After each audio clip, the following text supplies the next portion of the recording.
کنواری حاملہ ہے۔ آج کی پہلی تلاوت اشعیاء نبی کا صحیفہ، اس کا 7واں باب، 10ویں سے 14ویں آیت مقدسہ۔ ان دنوں میں خداوند نے آحاز سے کلام کر کے کہا کہ خداوند اپنے خدا سے کوئی نشان مانگ، یا تو نیچے گھڑے میں یا اوپر بلندی میں۔ آحاز نے کہا، میں نہیں مانگوں گا اور خدا کو نہیں آزماؤں گا۔ تب اس نے کہا، اے داؤد کے گھرانے، اب سنو، کیا تمہارے نزدیک یہ چھوٹی بات ہے کہ تم آدمیوں کو بیزار کرتے ہو، یہاں تک کہ تم میرے خدا کو بھی بیزار کرو گے؟ اس لیے خداوند خود تم کو نشان دے گا۔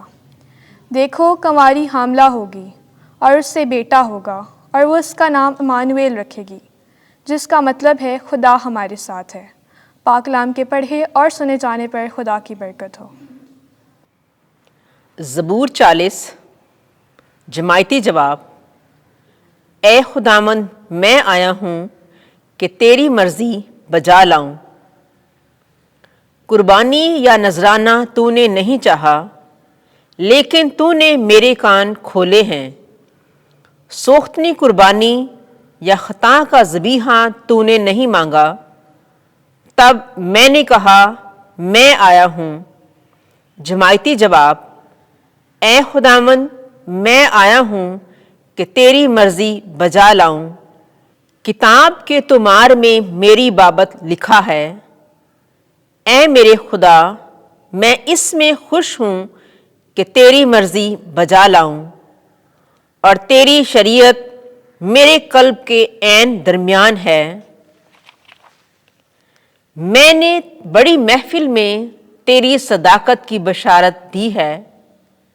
دیکھ اے خداوند، تو جانتا ہے، میں نے اپنے لبوں کو بند نہیں رکھا۔ جماعتی جواب۔ اے خداوند، میں آیا ہوں کہ تیری مرضی بجا لاؤں۔ میں نے تیری صداقت اپنے دل میں چھپا نہیں رکھی، بلکہ تیری نجات کا بیان کیا ہے۔ میں نے بڑی محفل سے تیری شفقت اور سچائی پوشیدہ نہیں رکھی۔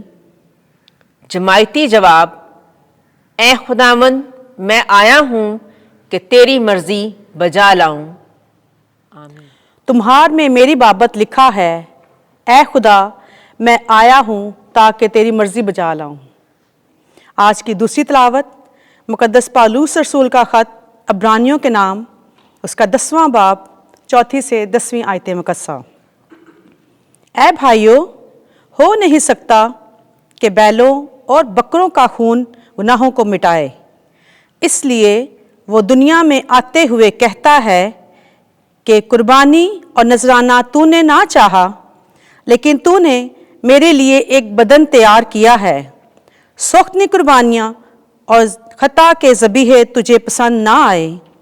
تب میں نے کہا، دیکھ میں آیا ہوں، تمہار کے سرے پر میری بابت لکھا ہے، تاکہ اے خدا تیری مرضی بجا لاؤں۔ اوپر یہ کہہ کر کہ قربانیاں اور نذرانے اور سوختنی قربانیاں اور گناہ کی قربانیاں تو نے نہ چاہیں اور وہ تجھے پسند نہ آئیں، حالانکہ وہ بمطابق شریعت گزرانی جاتی ہے۔ اور پھر یہ کہہ کر کہ دیکھ میں آیا ہوں تاکہ تیری مرضی بجا لاؤں، وہ پہلے کو موقوف کرتا ہے تاکہ دوسرے کو قائم کرے۔ اسی مرضی کے سبب سے ہم یسوع مسیح کے بدن کے ایک بار قطعی طور پر قربان ہونے کے وسیلے سے پاک کیے گئے ہیں۔ پاک کلام کے پڑھے اور سنے جانے پر خدا کی برکت ہو۔ خداوند آپ کے ساتھ ہو۔ انجیل مقدس لوکا کے مطابق اے خداوند تیری تمجید ہو۔ پہلا باب 26ویں سے 38ویں آیت۔ دیکھ تو حاملہ ہوگی اور تیرے بیٹا ہوگا۔ ان دنوں میں چھٹے مہینے جبرائیل فرشتہ خدا کی طرف سے جلیل کے ایک شہر میں بھیجا گیا جس کا نام ناصرت تھا، داؤد کے گھرانے کی ایک کنواری کے پاس، جو یوسف نامی ایک مرد سے بیاہی ہوئی تھی، اور اس کنواری کا نام مریم تھا۔ اور فرشتے نے اس کے پاس اندر آ کر کہا، سلام اے پرفضل، خداوند تیرے ساتھ ہے، تو عورتوں میں مبارک ہے۔ اور وہ اس کلام سے گھبرا گئی اور سوچنے لگی کہ یہ کیسا سلام ہے۔ اور فرشتے نے اس سے کہا، اے مریم نہ ڈر، کیونکہ تو نے خدا کے نزدیک فضل پایا ہے، اور دیکھ تو حاملہ ہوگی اور تیرے بیٹا ہوگا، اور تو اس کا نام یسوع رکھے گی۔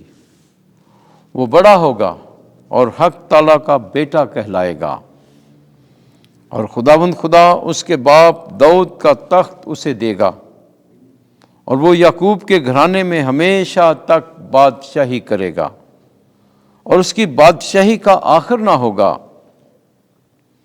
تب مریم نے فرشتے سے کہا، یہ کس طرح ہوگا جب کہ میں مرد سے نا واقف ہوں؟